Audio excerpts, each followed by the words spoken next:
CEO, fired veteran single dad on Christmas. But when his Medal of Honor was revealed to the world, the powerful woman who ruined him dropped to her knees, begging for forgiveness. Before we get into the story, comment below where in the world you are watching from today. The gentle hum of fluorescent lights filled the corporate office as Daniel Cole's fingers moved steadily across his keyboard. Outside the frost-touched window, snowflakes drifted lazily past the 20th floor, dusting the city below in a peaceful white blanket.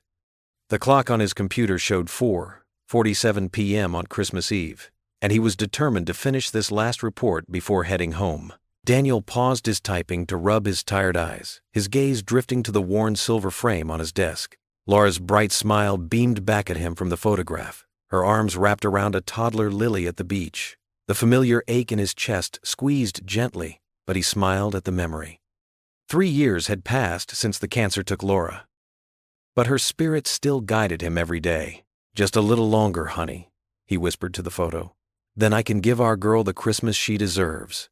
He had been pulling extra hours for weeks, coming in early and staying late to ensure he could take tomorrow off. His supervisor had unofficially approved it, acknowledging Daniel's outstanding work ethic over his 15 years with the company. The thought of Lily's face when she opened her presents tomorrow morning kept him going through the long hours. The office around him had slowly emptied as other employees left early for their holiday celebrations. Only a handful remained, their typing and quiet conversations creating a peaceful backdrop to his work. The Christmas tree in the break room twinkled with white lights, and someone had left a plate of cookies on the counter, probably Janet from accounting, who always went overboard with holiday baking. Daniel's phone buzzed, interrupting his concentration. A text from Mrs. Henderson, his elderly neighbor who watched Lily after school. "Your little angel just finished decorating sugar cookies. She insisted on saving the best ones for Santa." He smiled, typing back a quick thank you. The cookie decorating would keep Lily busy until he could pick her up. Just this last report to finish. "Mr. Cole?" Daniel looked up to find Marcus, the CEO's assistant, standing stiffly beside his cubicle. The young man's usually cheerful face was oddly tight. "Miss Hale would like to see you in her office immediately." Something in Marcus's tone made Daniel's stomach clench. He saved his work and stood, straightening his tie. "Of course. Thank you, Marcus." The walk to the executive suite felt longer than usual. Their footsteps echoed in the nearly empty office as Marcus led him past the premium view windows and designer furniture. They stopped at a sleek glass door with Vivian Hale, Chief Executive Officer, etched in modern script. Marcus knocked once and opened the door. "Mr. Cole is here, Miss Hale." "Send him in." Vivian Hale sat behind an imposing black desk, her perfectly manicured fingers tapping on a tablet screen. She didn't look up as Daniel entered, making him stand there for several uncomfortable moments before she finally acknowledged his presence. "Sit down, Mr. Cole." Daniel lowered himself into one of the minimalist chairs facing her desk. At 35, Vivian was one of the youngest CEOs in the industry. Her dark hair was pulled back in a severe bun, and her expensive charcoal suit probably cost more than Daniel made in a month. She finally set down her tablet and fixed him with a cool stare. "Mr. Cole, I'll be direct. We're making some necessary changes as we head into the new year. The board has approved a comprehensive restructuring of our operations." Daniel's heart began to pound, but he kept his expression neutral. Years of military training had taught him to maintain composure under pressure. "Your position," Vivian continued, "has been identified as redundant. Your methods are outdated. The company is moving in a more progressive direction, and, quite frankly, your resistance to adopting our new digital platforms has become problematic." "Ma'am," Daniel said carefully, "I've completed all the required training for the new systems. My productivity metrics are well above average." "This isn't a negotiation, Mr. Cole." Vivian's voice cut through his protest like ice. "The decision has been made. Security will escort you to clear out your desk. Your final paycheck and severance package details will be emailed to you." Daniel sat very still. His military discipline, the only thing keeping him from showing the shock and anger that surged through him. "Today? On Christmas Eve?" "The timing is unfortunate," Vivian replied, though her tone suggested she found it merely inconvenient rather than cruel. "But business decisions can't always wait for convenient moments." "I have a daughter," Daniel said quietly. "She's 7. I'm all she has." Something flickered in Vivian's eyes, so brief he might have imagined it. before her professional mask slammed back into place. The severance package is generous. HR has prepared a list of job search resources. She pressed a button on her desk phone. Marcus, please have security meet Mr. Cole at his desk. Daniel stood slowly, his spine straight and shoulders squared, the same posture that had carried him through battlefields and loss. Thank you for the opportunity to serve this company, Miss Hale. He turned and walked out before she could respond, his dignity intact even as his world crumbled around him. The security guard was already waiting by his cubicle with an empty box when he returned. With mechanical movements, Daniel began placing his belongings in the box. The family photo went in first, wrapped carefully in his spare sweater. Then his coffee mug from Lily's first Father's Day, his small desk plant, the drawings Lily had made that decorated his cubicle walls. Around him, the few remaining employees watched in shocked silence. Janet from accounting had tears in her eyes. Tom from sales looked like he wanted to say something but couldn't find the words. Daniel picked up the box, its weight nothing compared to the heavy burden in his chest. He thought of Lily waiting at Mrs. Henderson's, excited about Christmas morning, and his throat tightened painfully. Without looking back, he walked toward the elevator, the security guard a silent shadow behind him. The Christmas tree in the break room still twinkled cheerfully, mocking the darkness that had descended on his holiday. As the elevator doors closed on the office that had been his professional home for 15 years, Daniel held his head high, refusing to let them see him break. But inside, his mind raced with questions he couldn't answer. How would he pay the mortgage? What about Lily's school tuition? How could he make Christmas special now? The box in his arms felt heavier with each step toward the parking garage, filled not just with office mementos, but with 15 years of dedication and loyalty, now dismissed as outdated by someone who had never known the weight of real sacrifice. Daniel's footsteps echoed through the marble lobby, the cardboard box heavy in his arms. A few stray paper clips rattled against the framed photo of Lily and Sarah that he'd kept on his desk for the past 7 years. The security guard at the front desk looked away, pretending to be busy with his monitors. The afternoon light filtering through the glass doors cast long shadows across the polished floor. Behind him, whispers and hushed conversations drifted down from the upper floors where his former colleagues gathered at the railings, watching his departure. Suddenly, the lobby doors burst open, letting in a swirl of snowflakes and a gust of cold air. "Daddy! Daddy!" Lily's voice rang out, clear and bright as sleigh bells. Daniel's heart caught in his throat. His 7-year-old daughter bounded toward him, her purple winter coat dusted with snow, her matching mittens clutching something that sparkled in the light. Behind her, Mrs. Thompson from next door gave him an apologetic wave through the glass doors. "Look what I made for your office." Lily skidded to a stop in front of him, her cheeks flushed from the cold, her eyes bright with excitement. Daniel carefully set down his box. "What's this, sweetheart?" Lily held up a large piece of red construction paper, folded in half. Glitter cascaded from its surface, catching the light and throwing tiny rainbows across the lobby floor. The front of the card featured a crayon drawing of what appeared to be their house, complete with a Christmas tree in the window and smoke curling from the chimney. More employees had gathered in the lobby now, forming a loose circle around them. Daniel could feel their eyes on him as Lily proudly opened the card. "I made it for everyone," she announced. "See? I wrote it myself." Inside, in careful child's handwriting done in green crayon, were the words, "Thank you to all the heroes at Daddy's company for helping him when he was a soldier. Merry Christmas. Love, Lily Cole." She had decorated the margins with small drawings of stars and hearts, and what looked like soldiers standing hand in hand with people in business suits. Glitter covered everything, sparkling like fresh snow. A soft murmur rippled through the gathered crowd. Daniel heard someone sniff, and when he looked up, he saw Janet from accounting dabbing at her eyes with a tissue. "Would you like me to read it to everyone?" Lily asked, looking around at all the faces. "I think they'd love that, sweetheart," Daniel managed to say past the lump in his throat. Lily cleared her throat and held up the card like she was giving a presentation in class. Her voice rang clear and strong through the lobby as she read her message, carefully pronouncing each word. When she finished, there was a moment of complete silence. Then, from somewhere in the back, someone started clapping. The applause spread quickly, filling the lobby with its thunder. Several people were wiping their eyes now. Mark from IT stepped forward and knelt down to Lily's level. "Thank you, Lily. That's the most beautiful Christmas card I've ever seen." Others moved closer, some patting Daniel on the shoulder, others complimenting Lily's artwork. Susan from Human Resources hugged him, whispering, "We're going to miss you, Daniel. You're a true hero." Lily beamed at all the attention, though she looked a bit confused. "Daddy, why are you carrying a box? Are you bringing work home for Christmas?" Daniel swallowed hard, looking at his daughter's innocent face.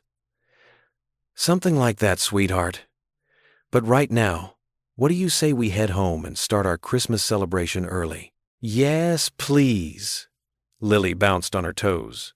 "Can we make hot chocolate with extra marshmallows?" "Extra marshmallows at Island." Daniel picked up his box with one arm and held out his other hand to Lily. She slipped her mittened fingers into his, still clutching her glittery masterpiece. As they walked toward the doors, the crowd parted respectfully.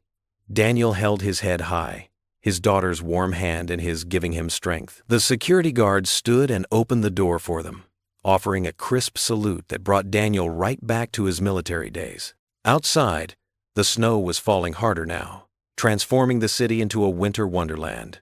Lily lifted her face to the sky, trying to catch snowflakes on her tongue. Daniel set down his box one more time and scooped her up in his arms, making her giggle. "Hold on tight to that card," he said, picking up the box again. Lily wrapped one arm around his neck while carefully protecting her creation with the other. Together, they made their way down the snowy sidewalk. Christmas lights twinkled in shop windows, and somewhere in the distance, church bells were ringing. The card in Lily's hand continued to shower glitter, leaving a sparkling trail behind them in the snow. Snow fell softly outside the old brick church as families filed in through the heavy wooden doors, their footsteps crunching on the salted path. Inside, hundreds of candles flickered in the warm sanctuary, casting a gentle glow over the wooden pews and stained glass windows. Daniel helped Lily brush snow from her red wool coat, her cheeks still rosy from their walk. She clutched her favorite stuffed bear, the one her mother had given her before passing away, as they found seats near the middle of the church. "Look at all the pretty lights, Daddy," Lily whispered, pointing at the garlands of evergreen and white twinkle lights that draped across the altar. "They're beautiful, sweetheart," Daniel replied softly, trying to keep his voice steady. This had been Sarah's favorite service of the year. He could almost hear her singing carols beside them, her clear voice rising with the choir. Mayor Thompson stood at the pulpit in his Sunday best, his round face beaming as he welcomed everyone. "What a blessed night to gather as a community," he began, his deep voice carrying through the church. "Christmas Eve is a time for family, for remembering what matters most." Lily snuggled closer to Daniel's side as the choir sang "Silent Night." Her small hand found his, and he squeezed it gently. The familiar melody wrapped around them like a warm blanket, bringing comfort despite the day's earlier pain. After several carols and readings, Mayor Thompson returned to the pulpit. His expression had grown more serious. "Tonight, we have a special presentation to make. Would Daniel Cole please join me up here?" Daniel froze, confused. Lily gave him a gentle push. "Go on, Daddy," she whispered excitedly. With uncertain steps, Daniel made his way to the front. The mayor's hand was warm and firm as he shook it, guiding Daniel to stand beside him. "Many of you know Daniel as a neighbor, a friend, a dedicated father," Mayor Thompson began. "But what some of you may not know is that before moving to our town, Daniel served our country with extraordinary courage and valor." The mayor reached into his jacket and pulled out a small blue velvet box. "It is my profound honor, on behalf of the President of the United States and a grateful nation, to present Daniel Cole with the Congressional Medal of Honor." A collective gasp rippled through the congregation. Daniel's throat tightened as the mayor opened the box, revealing the medal's distinctive star hanging from its light blue ribbon. 7 years ago, while serving as a combat medic, Daniel's unit came under heavy fire, the mayor continued. Despite being wounded himself, he ran through enemy fire not once, but 5 times to rescue his fallen comrades. His actions that day saved 11 lives. Daniel's hands trembled slightly as the mayor draped the medal around his neck. He thought of those moments in the desert, the searing heat, the chaos, the overwhelming need to reach his wounded brothers in arms. He hadn't done it for recognition or medals. He'd done it because they needed him. The paperwork for this award took years to process, Mayor Thompson explained to the gathered congregation. But today, on Christmas Eve, we can finally honor one of our town's true heroes. The first person to stand was old Mr. Jenkins, the World War II veteran who ran the hardware store. Then Mrs. Peterson, whose son was currently serving overseas. Soon the entire church was on its feet, applauding with tears in their eyes. Lily bounced up and down in her pew, clapping harder than anyone. "That's my daddy!" she called out proudly, her voice carrying through the church. Daniel searched for words, but emotion closed his throat. How could he explain that he didn't feel like a hero? That every life he saved that day was worth any risk? That he still remembered their faces, their names, their families waiting at home? He began, his voice rough. I just did what anyone would have done, what needed to be done. He touched the medal at his chest. This belongs to every service member who's ever put on the uniform, to those who didn't come home, to their families who wait and pray. The applause grew louder, punctuated by calls of God bless you and thank you for your service. Daniel felt the weight of the medal, so light in itself but heavy with meaning, with sacrifice, with duty. In the back row of the church, nearly hidden in shadow, Vivian Hale sat rigid in her designer coat. Her PR team had insisted she attend the service to help soften her image after recent negative press. But now, as she watched Daniel Cole, the man she'd dismissed just hours ago as obsolete, stand decorated as a war hero, the color drained from her face, she saw how the townspeople looked at him with admiration and respect, how his daughter beamed with pride, how Mayor Thompson's hand rested on his shoulder with genuine affection. This was no ordinary employee she had cast aside. This was someone who had risked everything to save others. The medal gleamed in the candlelight as Daniel made his way back to his seat, accepting handshakes and embraces from those he passed. Lily threw her arms around his neck as he sat down, careful not to knock the medal. Vivian slipped out of her pew and toward the side door, her heels clicking softly on the stone floor. The cold air hit her face as she stepped outside, but she barely noticed it. All she could see was Daniel Cole's face as she had fired him, his quiet dignity even in that moment of humiliation. And now, she understood why. Inside the church, Daniel held Lily close as the congregation began singing "O Holy Night." The medal rested against his chest, a reminder not of glory but of service, of the true meaning of sacrifice. And despite the day's earlier darkness, his heart felt full, not because of the medal but because of the small hand holding his, the love of his daughter, and the warmth of a community that understood what really mattered on this Christmas Eve. The old grandfather clock in Daniel's living room chimed 9 times, its deep resonance mixing with the crackling of logs in the fireplace. Daniel sat in his worn leather armchair, watching as Lily carefully hung her red and white stocking on the mantel. Their modest home filled with the rich aroma of hot cocoa and the lingering scent of pine from their small Christmas tree. "Do you think Santa will like the cookies we made?" Lily asked, adjusting her stocking for the 3rd time. Her pink pajamas had little reindeers prancing across them, and her dark curls bounced as she moved. Daniel took a sip from his mug, savoring the warmth. "Those sugar cookies are your mom's recipe. Santa always loved them." His voice caught slightly at the mention of his late wife, but he smiled through it. "Remember how we used to find nothing but crumbs on the plate every Christmas morning?" Lily giggled, plopping down on their threadbare couch with her own mug of cocoa. Many marshmallows bobbed on the surface like tiny life rafts. "Daddy, do you think Santa knows we moved? What if he goes to our old house instead?" "Santa always knows where good children are," Daniel assured her, reaching over to wipe a chocolate mustache from her upper lip with his thumb. "Besides, you wrote him that very detailed letter with our new address." "And my map," Lily added proudly, "with the red X marking our house." The evening felt peaceful, a stark contrast to the turbulent day they'd had. Daniel's Medal of Honor ceremony at church still felt surreal, like something that had happened to someone else. The weight of the medal in his jacket pocket, however, was very real. A sharp knock at the door cut through their cozy moment. Daniel frowned, checking his watch. Who would be visiting this late on Christmas Eve? "Stay put, sweetheart," he said, setting down his mug. The floorboards creaked under his feet as he crossed to the door. When he opened it, the night air rushed in along with a few snowflakes, and there stood Vivian Hale. Her elegant black coat was dusted with snow, and her high heels seemed absurdly out of place on their humble front porch. Her perfect makeup couldn't hide her discomfort as she forced a smile that didn't reach her eyes. "Mr. Cole," she said, her breath visible in the cold air. "I hope I'm not interrupting your evening." Daniel's jaw tightened. It's Christmas Eve, Miss Hale. I'm spending time with my daughter. Yes, of course. Vivian cleared her throat, her perfectly manicured hands fidgeting with her designer purse. I wanted to speak with you about what happened today, at the office. Hi, Miss Hale, Lily called from the couch, waving her small hand. Would you like some hot cocoa? Daddy makes it with extra marshmallows. Vivian's practiced smile faltered at the child's innocent offer. Oh, no thank you, She turned back to Daniel, lowering her voice. After the ceremony tonight, I realized there may have been a misunderstanding. The company would like to offer you your position back.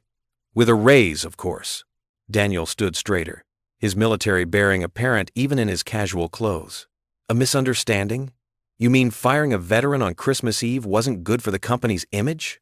That's not what Vivian started, but Daniel cut her off. Miss Hale, you made it very clear this morning that my methods were outdated. That I didn't fit into your modern corporate vision. His voice remained calm but firm, aware of Lily watching from the couch. What's changed? The medal? The townspeople's reaction? Vivian's cheeks flushed pink against the cold. Mr. Cole, I'm trying to make this right. The board agrees that perhaps we acted hastily. You don't understand, do you? Daniel shook his head slowly. This isn't about a job, it's about honor. It's about family. It's about treating people with basic human dignity. He glanced back at Lily, who was watching the exchange with curious eyes. Those are values I want my daughter to learn. Values that seem to be in short supply at your company. How dare you question my values? Vivian's corporate mask cracked, revealing genuine anger. I built that company from nothing. I sacrificed everything to... That's exactly my point, Daniel interrupted quietly. You sacrificed everything, including your humanity. Vivian's mouth opened, then closed. For a moment, she looked lost, like a child herself. Then her walls slammed back into place, her expression hardening into the icy CEO persona once again. Fine, she snapped, turning sharply on her heel. Her expensive shoes sank into the slushy snow, making her stumble slightly. Merry Christmas, Mr. Cole. Daniel watched as she struggled to maintain her dignity, picking her way carefully through the snow toward her luxury car. Without another word, he closed the door firmly, shutting out the cold night air. Daddy? Lily's small voice came from behind him. Is Miss Hale sad? Daniel turned to find his daughter standing there, holding her cocoa mug with both hands. Her eyes were full of concern, reminding him so much of her mother that it made his heart ache. Sometimes, sweetheart, he said, walking back to their cozy living room, people forget what's really important, but that's not something you need to worry about tonight. He picked up his own mug, settling back into his chair. Now, where were we? Ah, yes.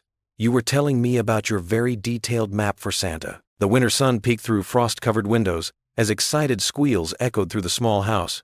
Daddy, Daddy, Santa came! Lily bounced on Daniel's bed, her brown curls dancing with each movement. Wake up! There are presents! Daniel opened his eyes slowly, his heart warming at the sight of his daughter's joy. She wore her favorite Christmas pajamas, the ones with little reindeers that were slightly too short at the ankles now. Her eyes sparkled with pure happiness, reminding him so much of her mother. Okay, princess, I'm up, he chuckled, swinging his legs out of bed. Lily grabbed his hand, practically dragging him down the hallway to their modest living room. Under their small artificial tree sat a handful of carefully wrapped presents. Daniel had stayed up late, making sure each bow was perfect, each tag written in different handwriting to keep the Santa magic alive. He'd stretched his savings to make this Christmas special, despite everything. Look! Look! Lily dropped to her knees beside the tree, pointing at a medium-sized package wrapped in paper decorated with dancing snowmen. Can I open it? Go ahead, sweetheart. Daniel settled into his armchair, content to watch his daughter's excitement. Lily tore into the paper with delicate care, trying to preserve the pretty wrapping.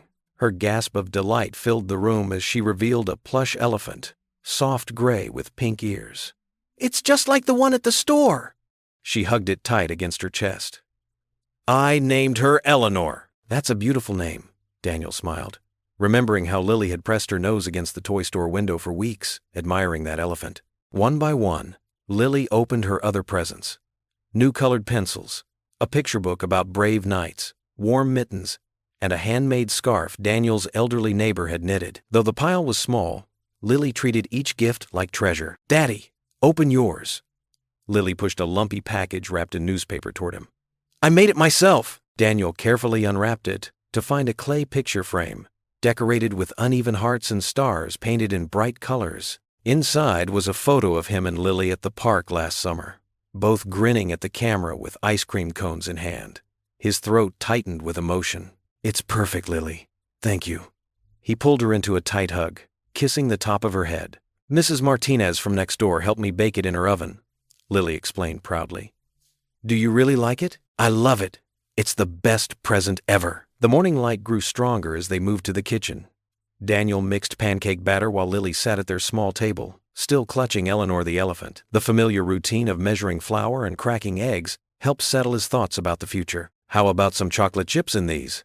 he asked, reaching for the bag he'd saved for a special occasion. "Yes, please." Lily bounced in her chair. "Can Eleanor have some too?" "Eleanor can have her very own pancake," Daniel agreed, pouring batter onto the griddle in the shape of a tiny circle. The kitchen filled with the warm scent of breakfast and the sound of Lily's giggles as she told Eleanor stories about Santa's reindeer. As they sat eating their chocolate chip pancakes, Daniel knew it was time to talk about the changes ahead. "Lily, remember how I'm not going back to my old job?" She nodded, syrup dripping from her fork. "Because Miss Hale wasn't very nice?" "Well, partly, but mainly because I think God has a different plan for us." He reached across the table to wipe a spot of syrup from her chin. "Remember Mr. Pete from church? The one who runs the Veterans Charity? The man with the funny mustache who gives you big hugs?" Daniel smiled. "That's right. Well, he's asked me to help him run the charity, to help other soldiers who need support, just like people helped us after Mommy went to heaven." Lily's face grew serious, the way it always did when they talked about her mother. "Will you help them get jobs and houses?" "Yes, and food and clothes too. Some of them have children, just like you." Lily's eyes widened. She slid off her chair and ran to her room, returning moments later with her arms full of toys. "Can we give these to their kids so they can have presents too?" Daniel's heart swelled with pride at his daughter's immediate generosity. "Are you sure? Some of these are your favorites." She nodded firmly, sorting through the pile. "Eleanor stays with me because she's brand new, but Sarah can have my other elephant, and Tommy doesn't play with blocks anymore, so these can go. And look," she held up a stack of coloring books. "I can share my old ones since Santa brought me new colored pencils." Daniel watched as his 7-year-old demonstrated more compassion than many adults he knew. "You're amazing, you know that?"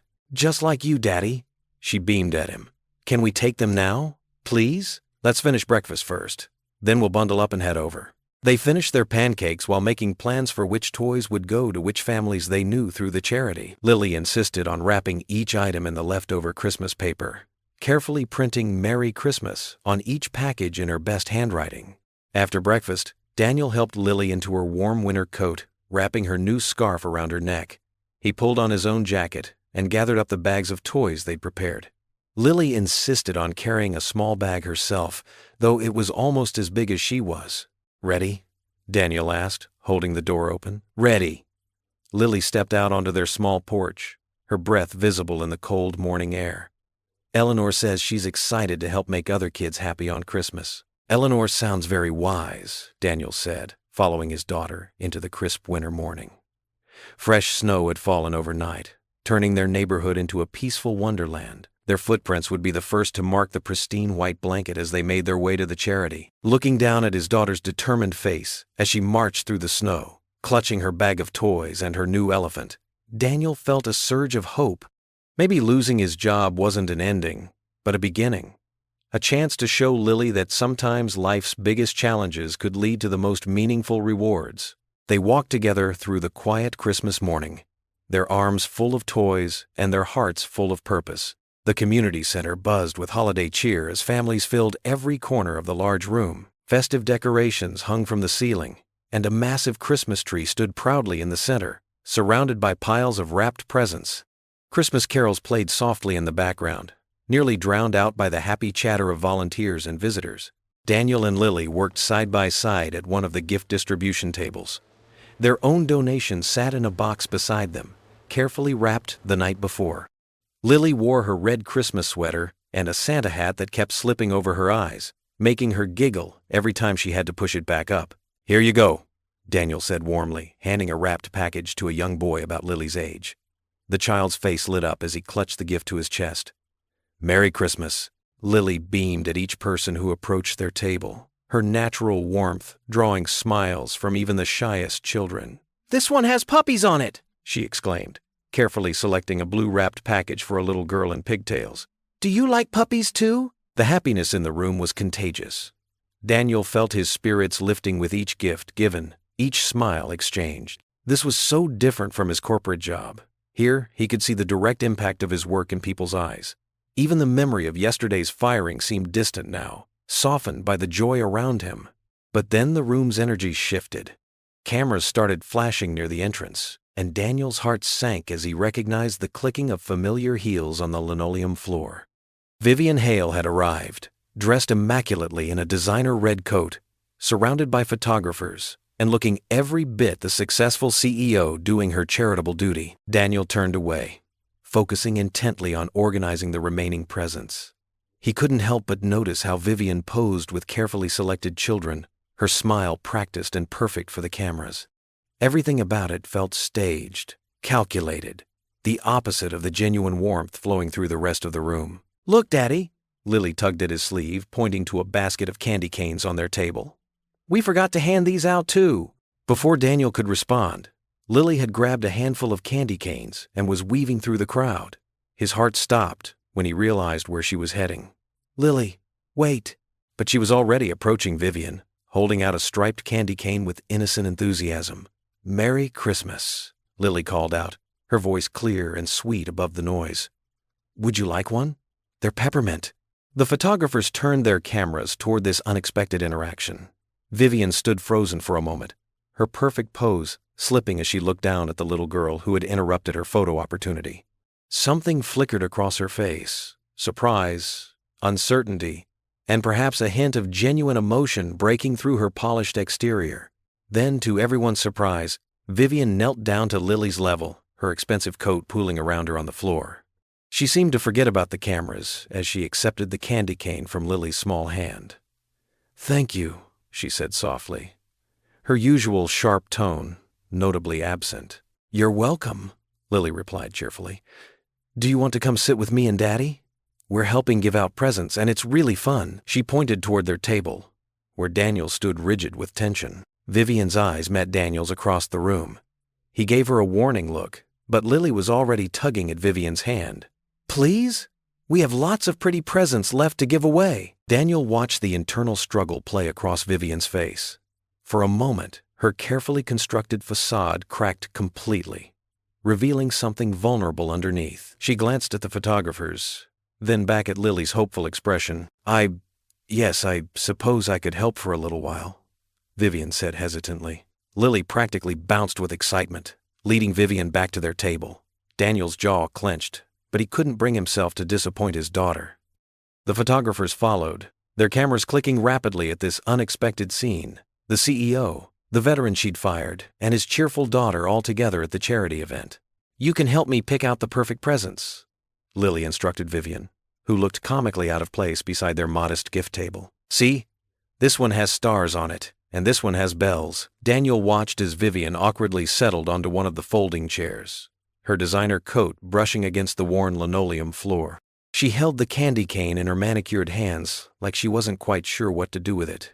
Lily continued chattering away, oblivious to the tension between the adults. "Smile," called out one of the photographers, and before anyone could object, the camera flashed. The moment was captured. Lily beaming in her crooked Santa hat, Vivian with an unusually genuine half-smile, still holding her candy cane, and Daniel standing beside them with an unreadable expression, surrounded by Christmas presents and the warm glow of holiday lights. The flash seemed to break some sort of spell. Vivian blinked, her professional mask starting to slip back into place. But before she could fully retreat behind her usual cold demeanor, Lily handed her another present to give away, and something in Vivian's eyes softened again as she looked at the child's eager face. Daniel watched it all, torn between his instinct to protect Lily from disappointment and his amazement at how his daughter's simple kindness had momentarily cracked through Vivian's icy exterior. The camera flash went off again, freezing another candid moment of their unlikely Christmas morning trio. Daniel sat at his kitchen table early the next morning, coffee growing cold beside him as he stared at the newspaper. There it was, splashed across the front page in bold letters: War hero and CEO unite at Toy Drive. The photo showed him, Lily and Vivian Hale gathered around a pile of toys, his daughter's innocent smile beaming between them. His jaw clenched. The article painted a rosy picture of cooperation and community spirit, completely ignoring how Vivian had fired him just days ago. She looked perfectly poised in the photo, her designer coat immaculate, while he wore his worn winter jacket. The contrast made his blood boil. "Daddy, is that us in the paper?" Lily padded into the kitchen in her pajamas, rubbing sleep from her eyes. Her face lit up when she saw the picture. "Look how pretty Miss Vivian looks. And there's my candy cane." Daniel forced a smile. "Yes, sweetheart, that's us." He couldn't bring himself to dampen her enthusiasm. The phone rang, making him jump. He checked the caller ID and frowned. Speak of the devil. After 3 rings, he finally answered. "Mr. Cole." Vivian's crisp voice came through.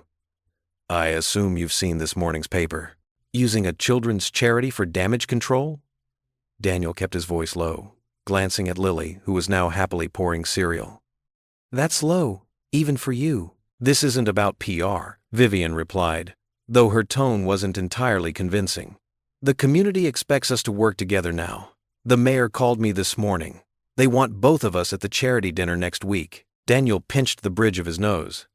"Not interested." "Think about it logically," Vivian pressed on. "Your presence brings credibility. My connections bring funding. The Veterans Charity needs both." "Daddy?"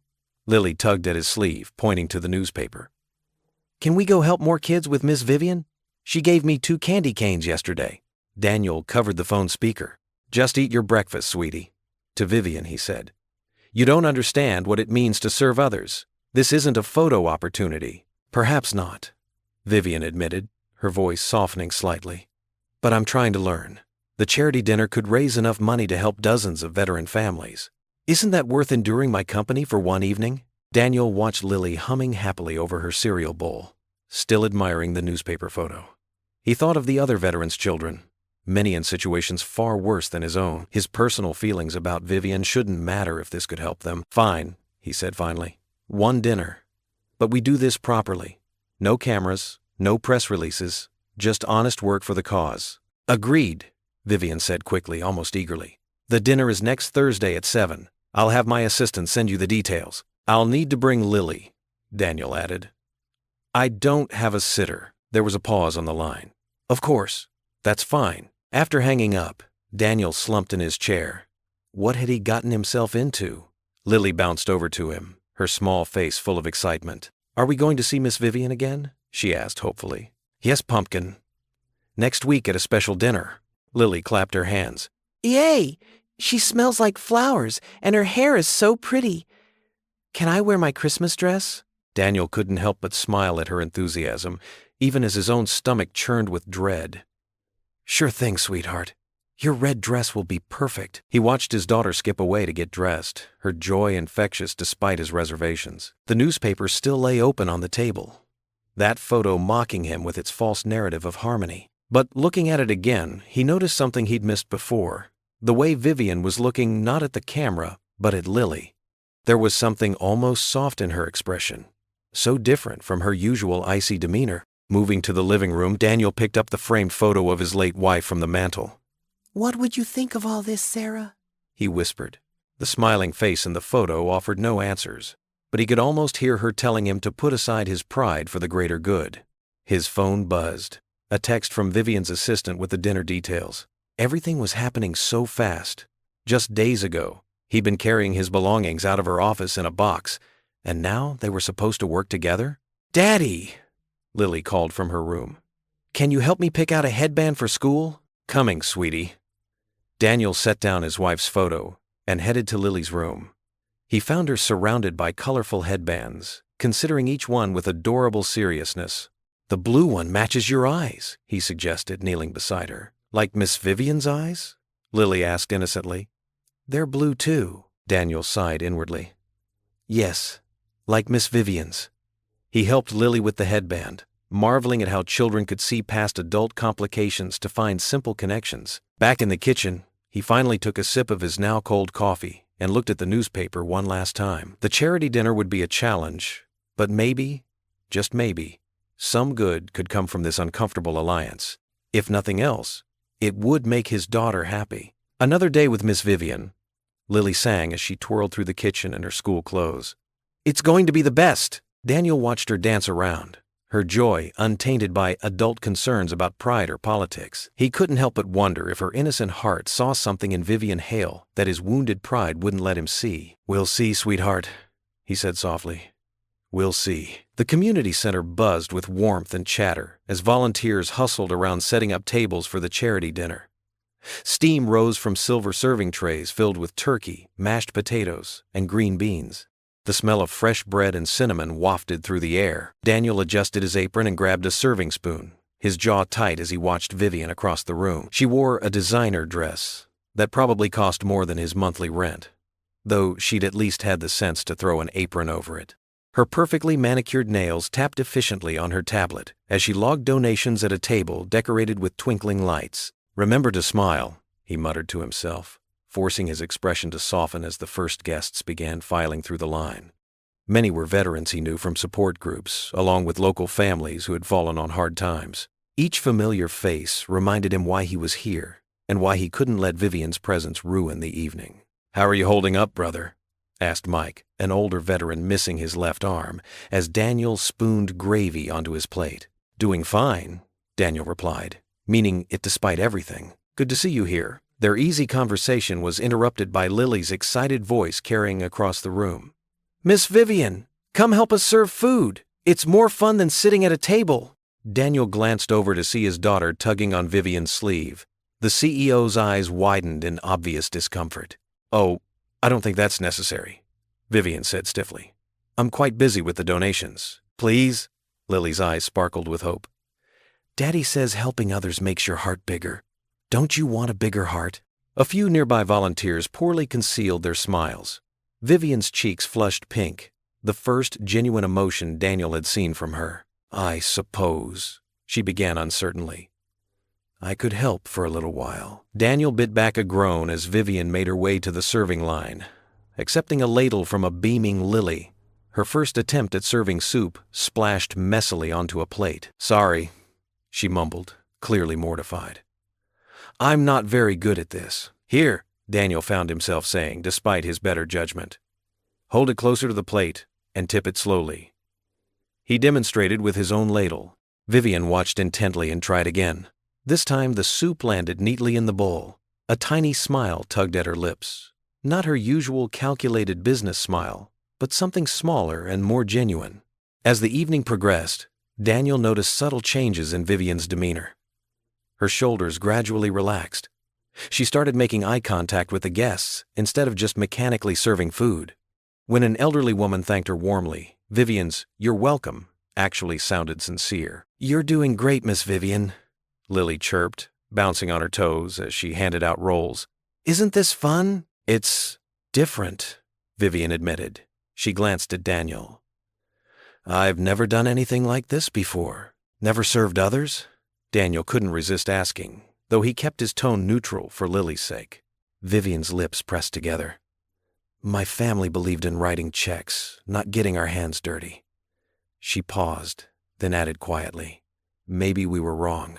Before Daniel could respond, someone started playing piano. The familiar notes of Silent Night filled the room, and people began to sing. Daniel watched as Lily grabbed both his and Vivian's hands, swinging them gently as she joined in with her clear child's voice. To his surprise, he noticed Vivian's lips moving slightly, forming the words. Her usual mask of cool efficiency had slipped, revealing something softer underneath. For just a moment, in the glow of Christmas lights and surrounded by voices raised in song, she looked almost human. The crack in her armor vanished quickly when she caught him watching. She dropped Lily's hand and straightened her spine, though she couldn't quite manage to look as imperious as usual with gravy stains on her apron. Silent night, holy night. The voices swelled around them, Daniel saw tears in the eyes of some of the veterans, felt the way the music bound everyone together, rich and poor, broken and whole, even a hardened CEO and the man she'd fired. For one brief moment, all the sharp edges between them softened in the gentle night. In the end, however, it was just a moment. As the last notes faded away, Daniel found himself wondering if such moments could really change anything at all. The singing ended, and Vivian cleared her throat. "I should get back to the donation table," she said briskly, though her voice wasn't quite as frosty as usual. She untied her apron with efficient movements. "But Miss Vivian," Lily protested. "We still have more people to serve." "Lily," Daniel said gently. "Miss Hale has other responsibilities." He met Vivian's eyes briefly. "Thank you for helping." She nodded once, already retreating behind her professional facade. Yet as she walked back to her table, Daniel noticed she was humming Silent Night under her breath, perhaps without even realizing it. The charity dinner wound down as volunteers stacked chairs and wrapped leftover food. In a quiet corner of the community center, Lily had fallen asleep on 3 plastic chairs pushed together, her small form wrapped in Daniel's coat. He gathered dirty plates while keeping an eye on her peaceful face. "I can give you both a ride home," Vivian said, appearing beside him. She had removed her apron, revealing her expensive black dress beneath.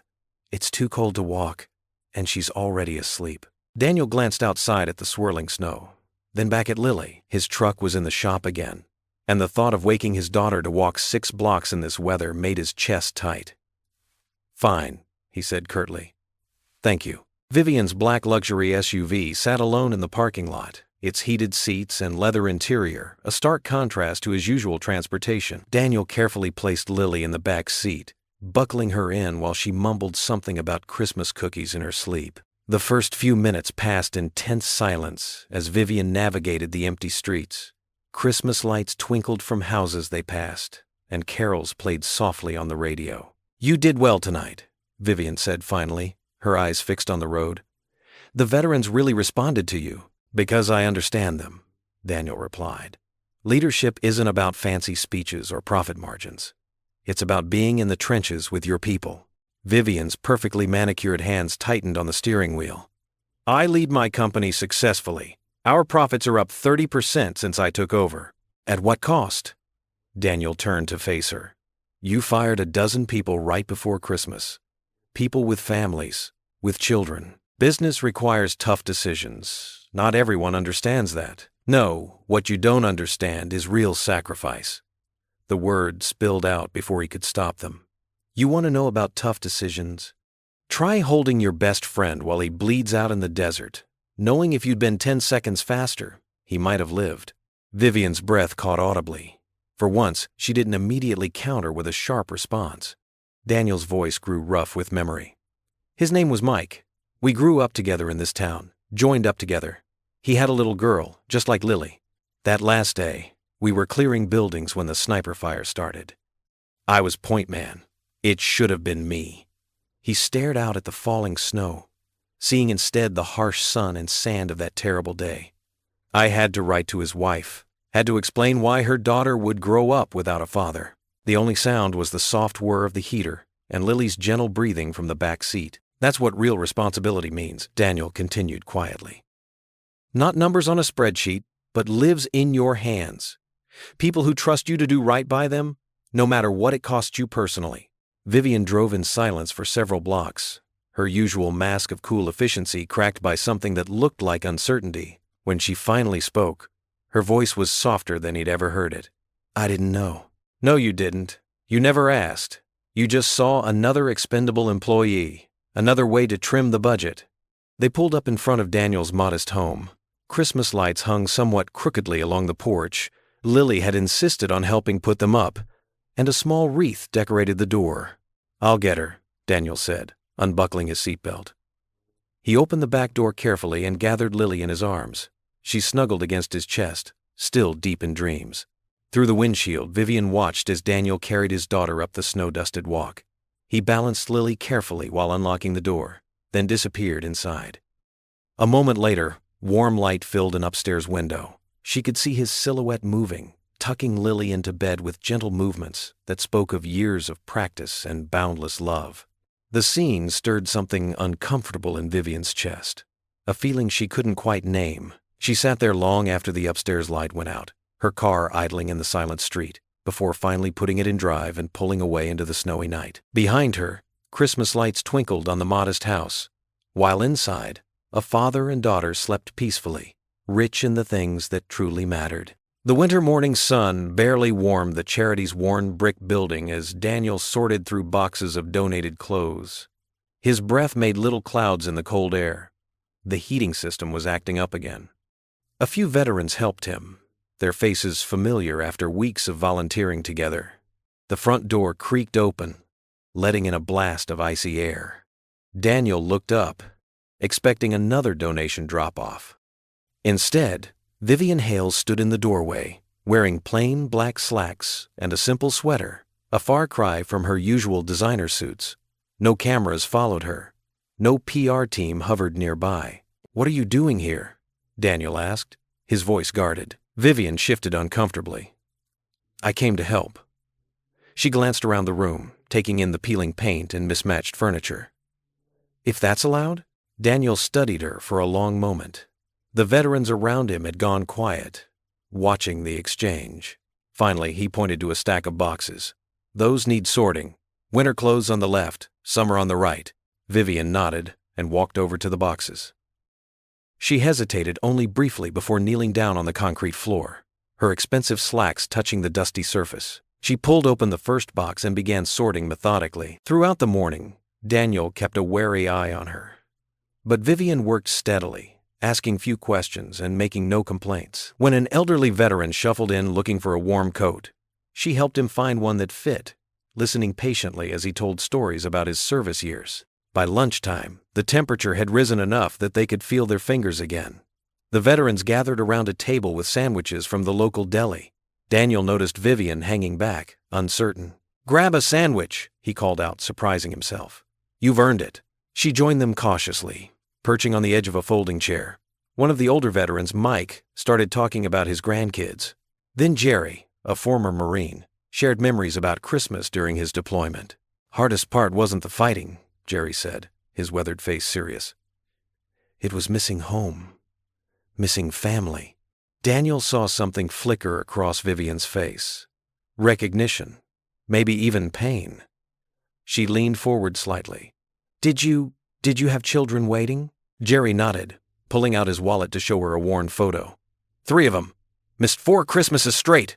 He looked at her directly. "But my company back then, they took care of my family while I was gone. Made sure my kids had presents under the tree." Vivian's hands twisted in her lap. "That must have meant everything." "It did." Jerry's voice was gentle but firm. "Sometimes the biggest heroes aren't the ones in uniform. They're the ones who remember we're human beings first, soldiers second." The afternoon brought more veterans seeking help. Vivian worked alongside Daniel, her earlier stiffness gradually melting away. She listened as each person shared their story.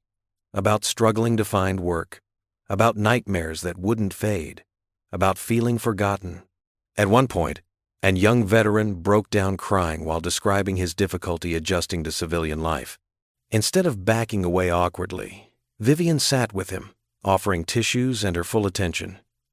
Daniel watched from across the room, seeing something change in her face with each story she heard. Near closing time, they worked together stacking the last boxes. The other volunteers had gone home, leaving them alone in the quiet building. "Why did you really come today?" Daniel asked, unable to contain his curiosity any longer. Vivian paused, her hands resting on a box of folded blankets. "I thought I knew what leadership meant," she said slowly. "Efficiency, results. But today," she gestured around the room, "these people have shown me what real strength looks like. What real sacrifice means." She met his eyes. "I was wrong about a lot of things." Daniel studied her face, seeing genuine emotion there for the first time. The sharp edges he'd come to expect from her had softened. He thought about how she'd worked without complaint, how she'd really listened to each person who came through the door. "Maybe," he said carefully, "you're not just here for the publicity after all." A small, real smile touched Vivian's lips. Not her usual polished corporate smile, but something more genuine. For a moment, the tension between them eased, replaced by something that felt almost like understanding. The heating system rattled to life, breaking the moment. But as they finished cleaning up in companionable silence, Daniel found himself wondering if perhaps there was more to Vivian Hale than he'd initially thought. The community center's main hall glowed with warmth on this special evening. Strings of white lights crisscrossed the ceiling, and evergreen garlands wrapped with red ribbons decorated the walls. Round tables draped in crisp white cloths filled the space, each one crowned with a centerpiece of pine branches, candy canes, and flickering candles. The room buzzed with cheerful conversation as families gathered for the charity's Christmas dinner. Children darted between tables, their fancy clothes slightly rumpled from play. Veterans sat together in groups, sharing stories and laughter, their medals gleaming in the soft light. Volunteers moved efficiently, serving plates heaped with turkey, mashed potatoes, and all the traditional fixings. Daniel stood near the kitchen entrance, watching it all with quiet satisfaction. He wore his best blue suit, the one he usually saved for church, and his Medal of Honor hung respectfully at his collar. Lily sat at a table near the front, her green velvet dress making her look like a Christmas elf as she chatted with other children. Silent Night played softly from hidden speakers, and the scent of cinnamon and pine filled the air. Some of the older veterans had tears in their eyes as they looked around at the gathering, remembering perhaps their own holidays spent far from home. Vivian sat at the head table, looking elegant but unusually nervous in a deep red dress. She kept smoothing her napkin and glancing at her phone. Daniel noticed her uncharacteristic fidgeting and wondered what was bothering the usually composed CEO. As the main course dishes were being cleared, Vivian suddenly stood up. She tapped her water glass with a spoon, the clear ring cutting through the chatter. The room gradually fell silent as all eyes turned to her. She cleared her throat, clearly uncomfortable with showing vulnerability. I'd like to say something, if I may. Daniel crossed his arms, preparing himself for another corporate speech about image and community involvement. But what came next surprised him completely. When I first came to this charity, it was for all the wrong reasons, Vivian admitted, her voice growing stronger. I thought I understood success. I thought I knew what mattered in life. But these past few days have taught me how wrong I was. She turned to look directly at Daniel, her eyes bright with emotion. In this room tonight, we have true heroes. Men and women who put their lives on the line for others. People like Daniel Cole. Daniel felt his chest tighten as she continued. Many of you know Daniel as the quiet man who helps run this place. What you might not know is that he earned the Congressional Medal of Honor for running into enemy fire to save his entire unit. He carried 3 wounded men to safety while injured himself. Her voice cracked slightly. That's the kind of man he island, always putting others first. Lily beamed up at her father from her seat, pride shining in her young face. I had the privilege, though I didn't know it at the time of working with Daniel, and I made the terrible mistake of not seeing his true worth. Vivian's hands trembled slightly as she reached into her purse. I can't undo past mistakes, but I can try to make things right. She pulled out an envelope. This is a personal check from me, not my company, not a corporate donation for $500,000 to support this charity's work with veterans. A collective gasp went through the room. Daniel's eyes widened in shock. It's not just about the money, Vivian continued quickly. I'm also committing my time, my resources, and my heart to this cause. Because Daniel, and all of you, have taught me what real courage looks like, what real leadership means. She smiled, a genuine expression that transformed her usual sharp features into something softer. Thank you for showing me that true strength isn't about power, it's about service. The room erupted in applause. Veterans stood up, clapping and whistling. Some wiped tears from their eyes. The sound was deafening in the enclosed space. Lily jumped up from her seat and ran straight to Vivian, throwing her arms around the woman's waist. Vivian stiffened for a moment, then slowly relaxed, placing her hands gently on Lily's shoulders. The little girl looked up at her with shining eyes. Thank you for helping Daddy's friends, Lily said loud enough for nearby tables to hear. Vivian knelt down to Lily's level, something that would have been unthinkable just days ago. She didn't seem to care that her expensive dress touched the floor, or that everyone was watching. No, sweetheart, she said softly. Thank you for helping me see what really matters. More applause broke out at this exchange. Someone started singing, "God Bless America," and others joined in. The sound swelled until it filled every corner of the room. Vivian stood up, still holding Lily's hand. For the first time since Daniel had known her, she wasn't trying to control her image or calculate her next move. Her smile reached her eyes, creating tiny laugh lines that made her look younger, more real. She looked happy. Truly happy. As the singing continued, Vivian's gaze met Daniel's across the candlelit hall. The usual walls were down, the sharp edges softened. Something passed between them in that moment, understanding, perhaps, or the beginning of forgiveness, maybe even something more. Daniel found himself letting go of old anger as he looked at her. The flickering candlelight caught the tears in her eyes, making them sparkle like the Christmas lights above. She wasn't the same woman who had fired him in that cold office. This was someone new, someone who had found her heart. They held each other's gaze as the music swelled around them, neither looking away, neither wanting to break whatever unspoken thing was growing in the space between them. The morning sun cast long shadows through the frosted windows of Vivian's corner office. She sat rigid in her leather chair, staring at the email on her screen. Her hands trembled slightly as she read the board's message for the third time. "Ms. Hale, your recent public appearances with Daniel Cole and your substantial personal donation to his charity have raised serious concerns among the board members.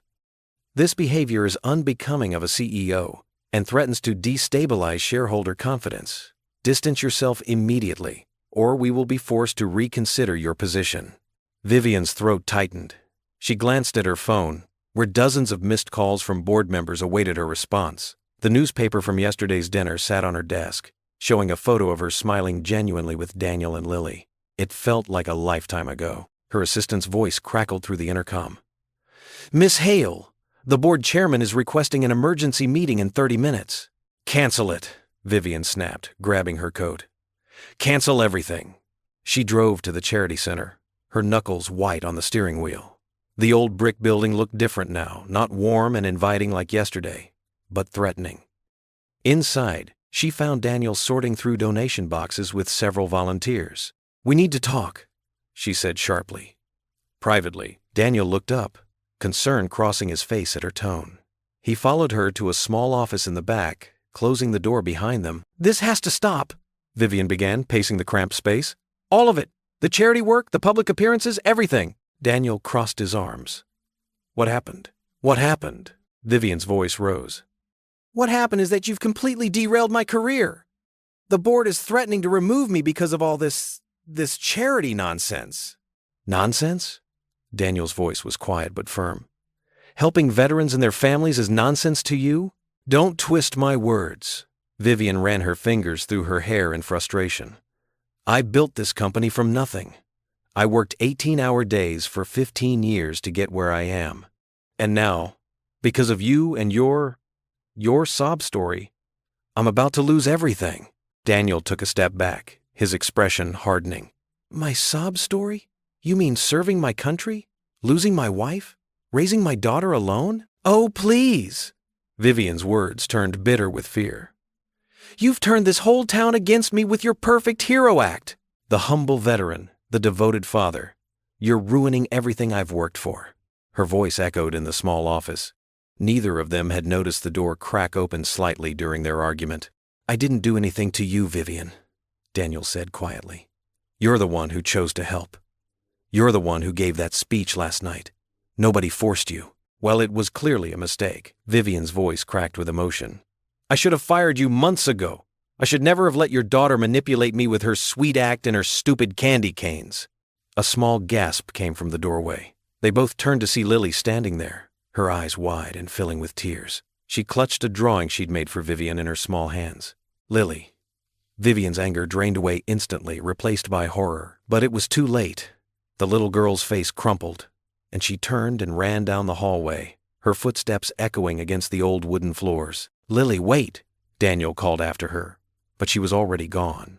He could hear her sobs fading as she fled to the small room they'd set up as her play area. Daniel turned back to Vivian, his face a mask of pain and disappointment. When he spoke, his voice was low and heavy with finality. "Get out," he said simply, "and don't come back. Ever." Vivian stood frozen, the full weight of what she'd done crashing down around her. She opened her mouth to speak, but Daniel held up his hand. "Just go," he said, already turning away from her to follow his daughter. Vivian stumbled backward, her heel catching on the threshold. The same threshold she'd crossed so many times in the past few days, feeling increasingly at home. Now it felt like a barrier she'd never cross again. She walked quickly through the main room, past the volunteers who had surely heard everything. Their faces showed a mixture of disappointment and judgment. The warmth and acceptance she'd felt here had shattered like thin ice beneath her feet.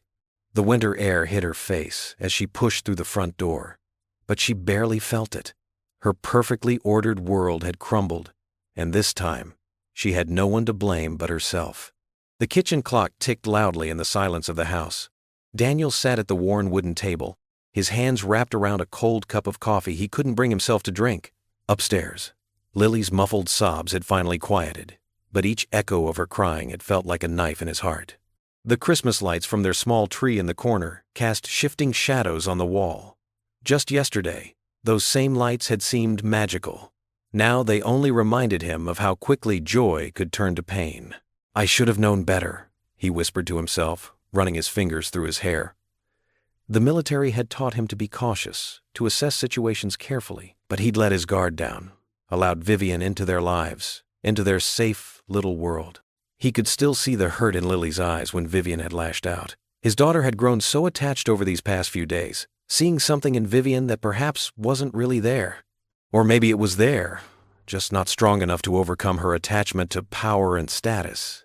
The wind rattled the kitchen window, and Daniel stood up, his chair scraping against the linoleum floor. He walked to the sink, dumping out the cold coffee and bracing his hands against the counter. The dishes from their half-eaten dinner sat unwashed, something he never allowed. But tonight, he couldn't focus on routine. "Sarah," he whispered, thinking of his late wife. "I wish you were here. You always knew what to do." His voice cracked slightly. "I don't know how to fix this for her." The house creaked and settled around him, familiar sounds that usually brought comfort. But tonight, every noise seemed to emphasize their solitude. He glanced at the refrigerator, covered in Lily's artwork. A new drawing hung there, one she'd made just yesterday, showing 3 figures, herself, Daniel, and Vivian, all holding hands under a bright yellow sundae. Daniel pulled the drawing down gently, studying it. Lily had even drawn Vivian's business suit, though she'd added a string of hearts around the CEO's neck like a necklace. His daughter's ability to see the best in people was usually a blessing. Tonight, it felt like a curse. He walked through the dark living room, past the Christmas tree with its humble decorations. Most were handmade, painted pine cones, paper chains, and ornaments Lily had created at school. Simple things, but they'd always been enough.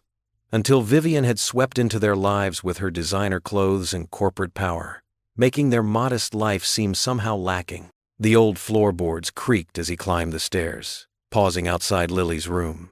He pushed the door open slowly, letting the hallway light spill across her small bed.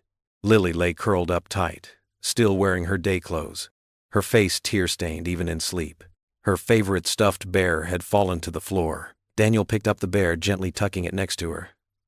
"I'm so sorry, sweetheart," he whispered, smoothing her hair back from her forehead. She stirred slightly but didn't wake. Back downstairs, he paced the living room, unable to settle.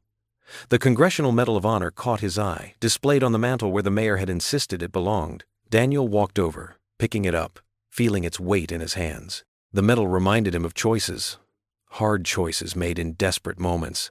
He'd earned it by running into enemy fire to save his unit, not because he was fearless, but because it was right. Because sometimes the hardest path was the only honorable one. His fingers traced the star pattern on the medal's surface. The weight of it felt heavy tonight, like it carried not just the memory of his actions in combat, but the responsibility to keep making the right choices now. To protect Lily, but also to show her what integrity looked like, even when it hurt. The room felt suddenly stuffy, confining. Daniel grabbed his coat from the hook by the door and stepped out onto the front porch. Snow was falling again, big flakes drifting lazily in the glow of the streetlights. His breath fogged in the cold air as he leaned against the porch railing. The medal was still in his hand, and he held it up, watching the snow fall past it. In the distance, church bells chimed the late hour, the sound carrying clearly in the winter air. Daniel closed his eyes, letting the familiar weight of the medal ground him as he prayed silently for guidance. He thought about the men he'd served with, how they'd all carried each other through the darkest times, about Sarah, and how she taught him that love meant being strong enough to be gentle, about Lily, who saw the good in everyone, even when it was buried deep. A car drove past slowly, its headlights cutting through the falling snow, momentarily illuminating the medal in his hand. The light caught the medal and reflected briefly, like a star in the darkness, before fading away. Daniel turned back toward the house, looking through the window at the medal's place on the mantel where it belonged. He took a deep breath of the sharp winter air, gathering his strength, preparing to face whatever tomorrow would bring. Upstairs in her small bedroom, Lily Cole sat cross-legged on her pink-flowered bedspread, her favorite stuffed bear tucked under one arm. Tears still dampened her cheeks, but determination shone in her eyes as she pulled out her special writing paper, the one with rainbow butterflies along the edges that her father had given her for Christmas. She grabbed her purple glitter pen and began to write, her 7-year-old handwriting careful and deliberate. "Dear Miss Vivian, I know you're mad at Daddy, but I need to tell you something important. It's about my mommy." Lily paused, hugging her bear tighter. The house was quiet, except for the distant sound of her father moving around downstairs. She took a deep breath and continued writing. "Mommy got very sick when I was little. Daddy says she was the bravest person he ever knew because she kept smiling even when it hurt. She told me to always be kind, even when it's hard. Before she went to heaven, she made Daddy promise to keep me safe and happy. And he does. He works so hard. Sometimes I hear him crying at night when he thinks I'm asleep, but in the morning he always makes me pancakes with funny faces." Lily wiped her eyes with her sleeve, but kept writing. "Daddy doesn't like to talk about being a hero in the war. But I heard the mayor say he saved lots of people. That's what heroes do. They help others, even when it's scary. Like when you helped at the charity. You looked scared at first, but then you smiled for real, not like your TV smile. I saw how happy Daddy was when you were nice to everyone. He hasn't smiled that much since Mommy left, but today you made him sad again. You made his eyes look empty, like they do on Mommy's birthday." She reached for a fresh sheet of paper, her small hand trembling slightly. "Miss Vivian, I know grown-ups have hard choices. Daddy says that all the time. But Mommy also said that being kind is always the right choice. You were starting to be kind. Please don't stop. Heroes deserve kindness too. Daddy is a hero, not just because of his medal, but because he takes care of everyone. He makes sure the other veterans have warm coats. He helps Mrs. Johnson carry her groceries even though his leg hurts sometimes from the war. He never forgets to check under my bed for monsters. Please don't hurt him again. He pretends to be strong all the time, but I know his heart can break." Mommy said, "Hearts are like glass. They can break, but they can also shine and make beautiful rainbows if you let the light in." Lily pulled out one final sheet, her words flowing faster now. "I thought maybe you could be part of our family. Not like Mommy. No one can replace her. But like an aunt maybe. Daddy says family means you never give up on each other, even when things get hard. I'm sorry the people at your company are mean to you. Daddy says sometimes people forget what really matters. But you remembered when you were helping at the charity. Your eyes got soft, like Mommy's in the pictures. Please remember that feeling. Please don't let the mean people make you forget how to be kind again. Love, Lily Cole. P.S. I still have the candy cane you gave me at the toy drive. I'm saving it because it reminds me of your real smile." Lily carefully folded the pages and slipped them into an envelope. She wrote Miss Vivian Hale on the front in her best handwriting, adding a small heart over the I. From her desk drawer, she pulled out the Christmas stamp her father had given her for her cards to Santa. The floor creaked outside her door. Lily quickly tucked the envelope under her pillow as Daniel poked his head in. "Time for bed, sweetheart," he said softly. "Big day tomorrow. 5 more minutes, Daddy?" "Please?" Lily asked, giving him her best puppy dog eyes. Daniel's tired face softened. "Okay. 5 minutes. But then it's lights out." After he left, Lily retrieved the envelope and added one final touch. A small drawing of 3 stick figures holding hands. A tall one with short hair, a little one with pigtails, and a middle one with long hair and high heels. She placed the envelope carefully in her backpack for tomorrow, then changed into her pajamas. When Daniel returned, she let him tuck her in without protest. "I love you, Daddy," she whispered as he kissed her forehead. "I love you too, Princess. More than all the stars in the sky." After he turned out the light, Lily lay awake for a long time, holding her bear close and praying that her letter would help fix what was broken. The next morning, while Daniel was busy making breakfast in the kitchen, she could smell the pancakes already. Lily crept downstairs with her backpack. She pulled on her winter boots and coat as quietly as she could. "Just getting the mail, Daddy," she called out, hearing him flip a pancake. "Okay, honey, hurry back before these get cold." Lily stepped out into the crisp morning air. Fresh snow had fallen overnight, making everything look clean and new. She trudged through the white powder to the mailbox at the end of their driveway, her letter clutched tightly in her mittened hand. Standing on tiptoe, she carefully slipped the envelope into the mailbox and raised the red flag. She patted the cold metal gently. "Please find her," she whispered to the letter, then turned and hurried back inside where warmth and her father's love waited. The morning sun streamed through the floor-to-ceiling windows of Vivian Hale's corner office, casting long shadows across her pristine desk. She sat rigid in her leather chair, her fingers trembling as she held the envelope. The return address was written in crooked, childish handwriting. Lily Cole. Vivian's throat tightened. She hadn't slept properly since that terrible argument 2 days ago. The image of Lily's tear-stained face haunted her every time she closed her eyes. With unsteady hands, she opened the envelope and unfolded the letter. The paper was decorated with hand-drawn hearts and stars in crayon.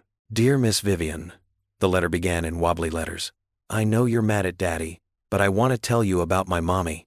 Vivian's chest constricted. She glanced at her office door to ensure it was closed before continuing. "Mommy got very sick when I was little. Daddy says she was the bravest person he knew because she kept smiling even when it hurt. She told me to always be kind, even when other people aren't." A tear splashed onto the paper. Vivian quickly wiped it away, careful not to smudge the precious words. "When Mommy went to heaven, Daddy was very sad, but he still read me stories every night and made heart-shaped pancakes on Sundays.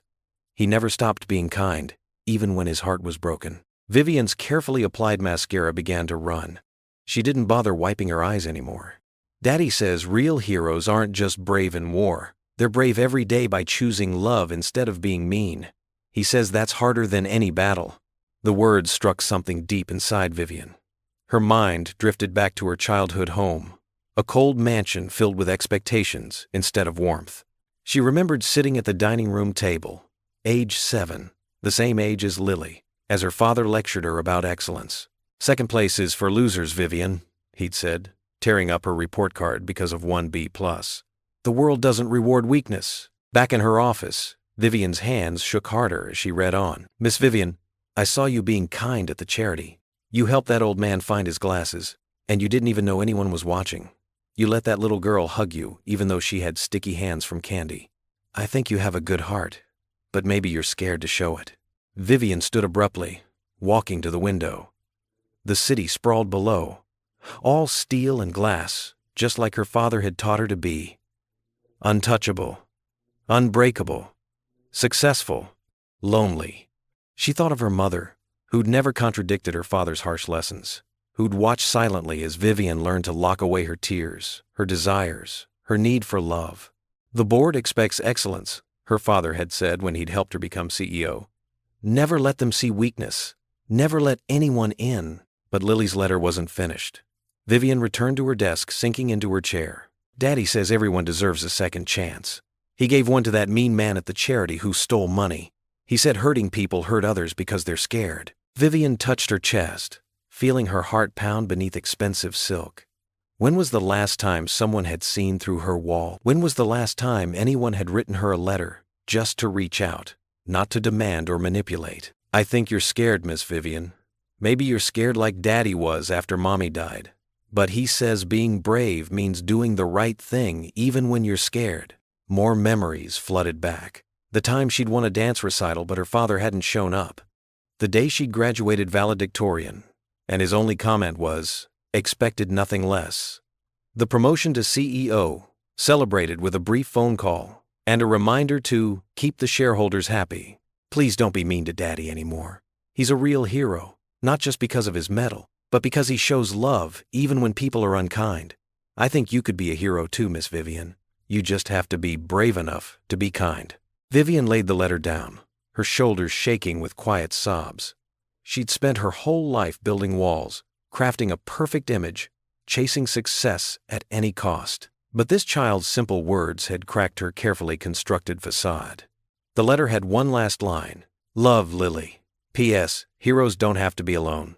Vivian stood up, her legs unsteady. She walked to her private bathroom and stared at her reflection. Her mascara had created dark streams down her cheeks. Her perfect hair was mussed from running her hands through it.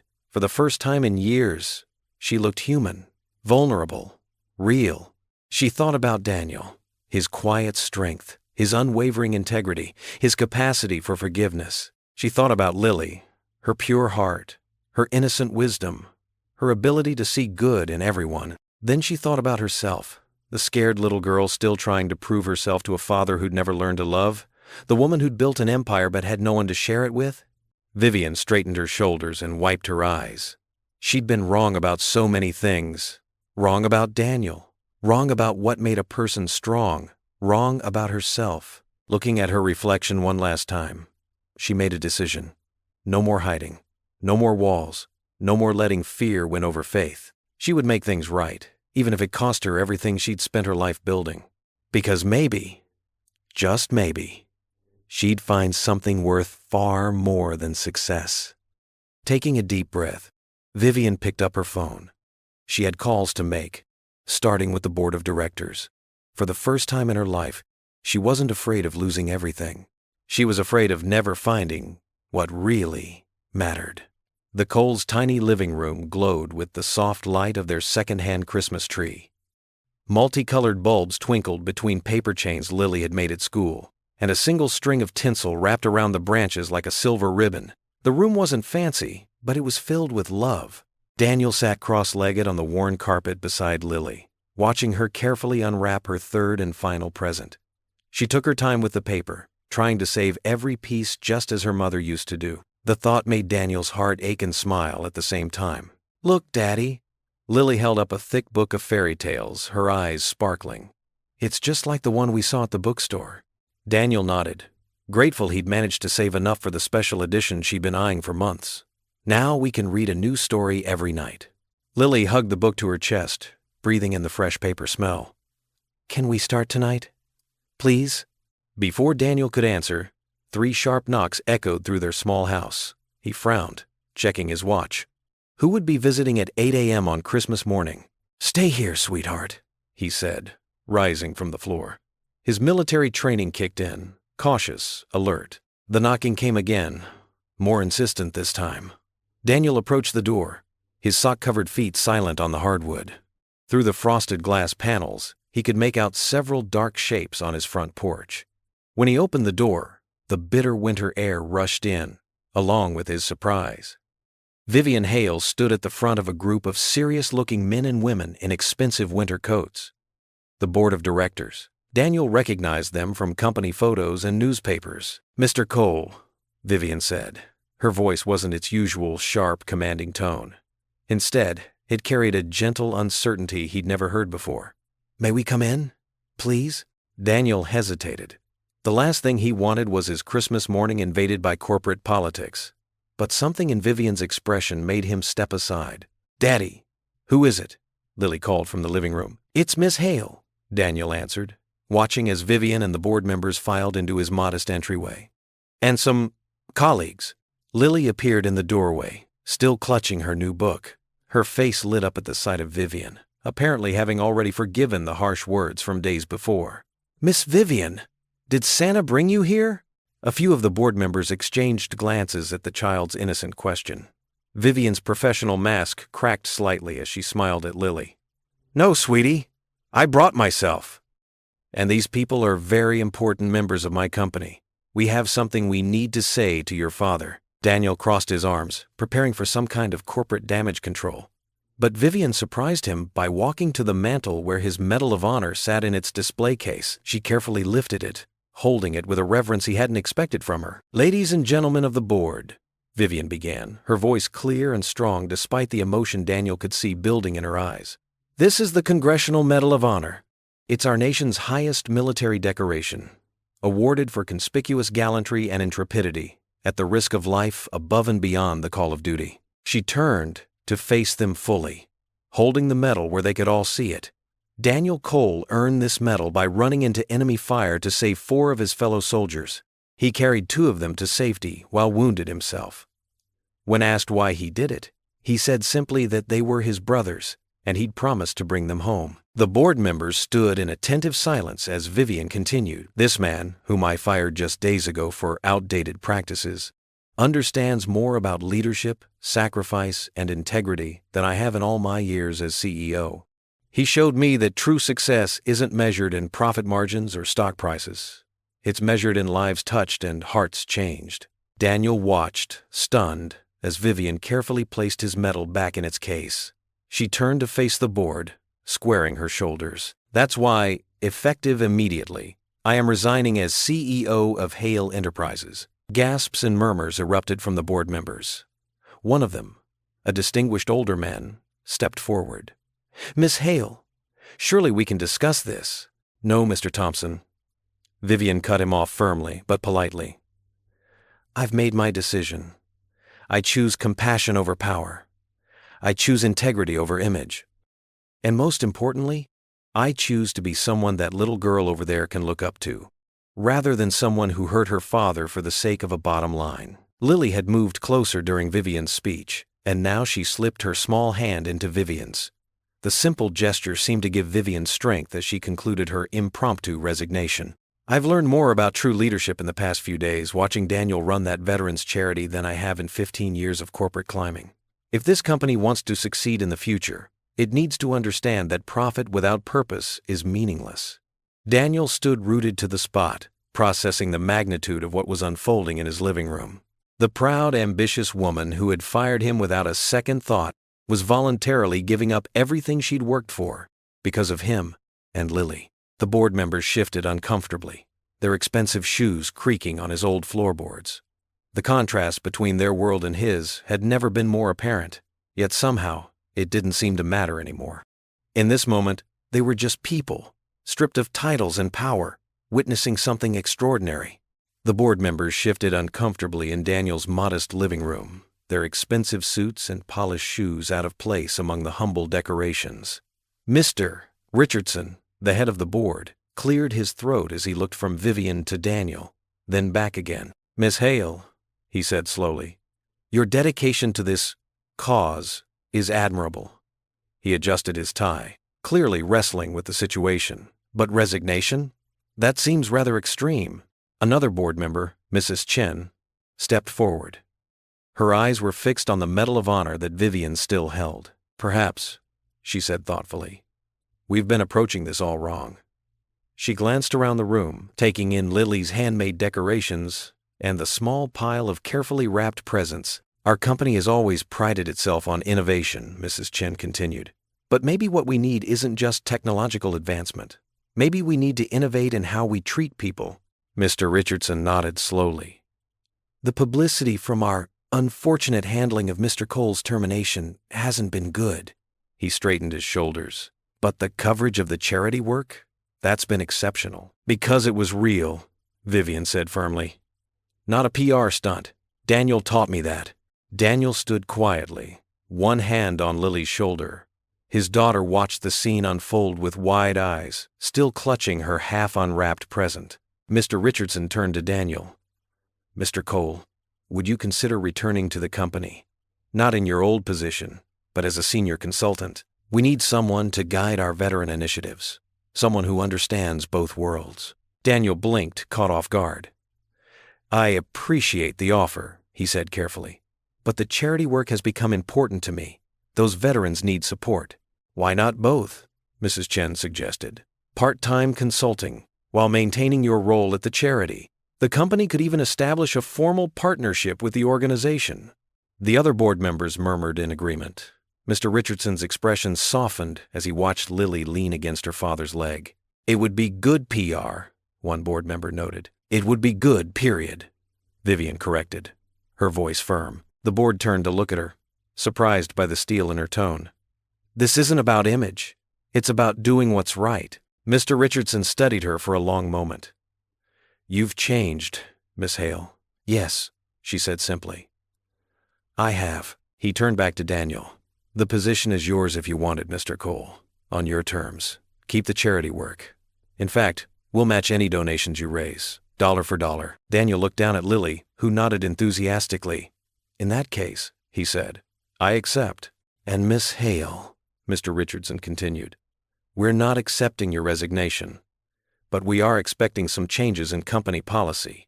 He gave her a meaningful look, with Mr. Cole's input, of course. Relief flooded Vivian's face, though she quickly composed herself. Thank you, she said quietly. The board members began filing out, Mrs. Chen pausing to admire Lily's Christmas tree before she left. Soon, only Vivian remained, standing awkwardly by the door. Could we talk? She asked Daniel softly. Outside? Daniel hesitated, then nodded. Lily, honey, stay here and finish opening your present. I'll be right back. They stepped out onto the small front porch. Snow was falling again, fat flakes drifting lazily in the early morning light. The street was quiet, peaceful in the way only Christmas morning could be. Vivian wrapped her arms around herself, more from nerves than cold. I'm sorry, she said, for everything, for how I treated you, for hurting Lily. I know, Daniel replied. He leaned against the porch railing, watching the snow fall. You're not the same person who fired me. No, she agreed, I'm not. You showed me there's more to life than quarterly reports and profit margins. She smiled faintly. You and Lily both did. And you showed me that sometimes people can surprise you, Daniel admitted. That sometimes they can change for the better. They stood in comfortable silence for a moment, watching their breath-formed clouds in the cold air. The snow continued to fall, dusting Vivian's dark hair with white flakes. The charity dinner, Vivian said suddenly.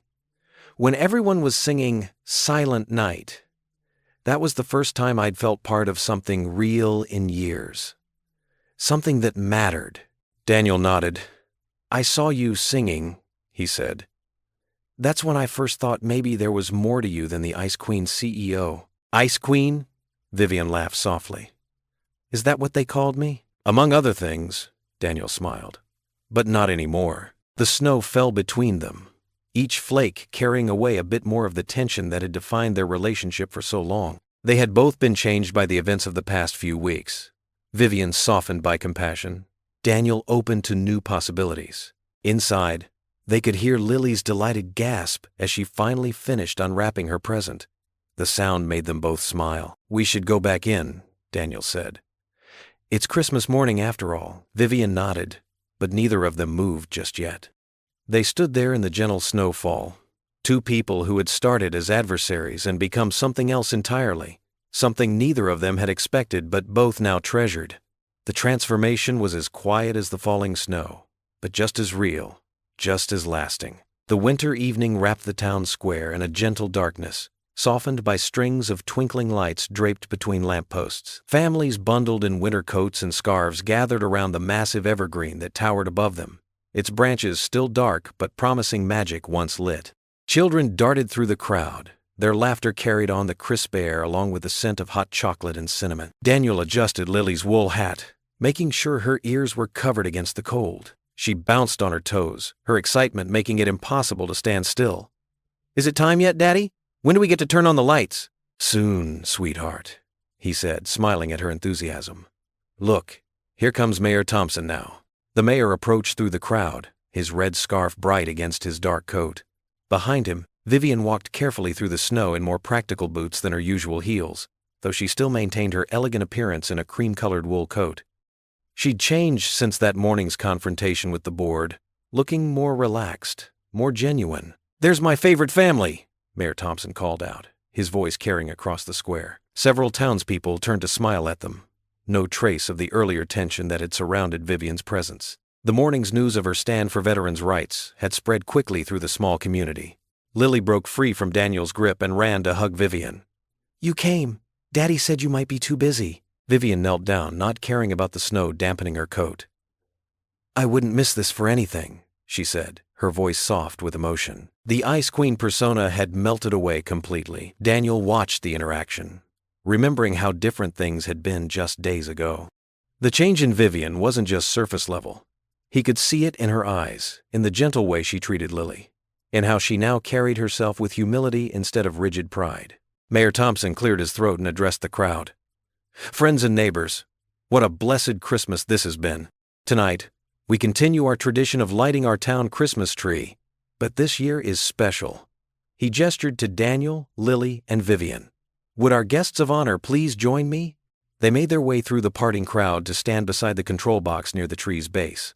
Lily grabbed both Daniel's and Vivian's hands, forming a chain between them. "This year," the mayor continued, his voice carrying across the hushed square, "we've witnessed something remarkable. We've seen how faith, forgiveness, and love can transform hearts. Daniel Cole, our decorated hero, and Vivian Hale, who has shown us that true leadership means having the courage to choose what's right over what's easy, along with young Lily, who reminded us all of the pure wisdom of a child's heart, will do us the honor of lighting our tree." The crowd applauded warmly. Daniel caught Vivian's eye over Lily's head, seeing his own emotion reflected there, how far they'd come from that terrible moment in her office, when she'd fired him with such cold efficiency. "Ready?" Mayor Thompson asked, stepping back to give them room. Lily tugged on Vivian's hand. "Aunt Viv, can you help me pull the switch? It might be too heavy for just me." Vivian's breath caught at the unexpected title, her eyes glistening. "Of course, sweetheart," she managed, her voice thick with emotion. Daniel's heart swelled at the exchange. He moved closer, placing his arm around them both as they stood before the switch. The gesture felt natural, right, like pieces of a puzzle finally fitting together. "Everyone count with me," Lily called out to the crowd, her clear voice ringing with joy. The townspeople responded enthusiastically. 10, 9, 8. Vivian leaned slightly into Daniel's embrace as they counted down. 7, 6, 5. Lily's excitement was contagious, her whole body trembling with anticipation.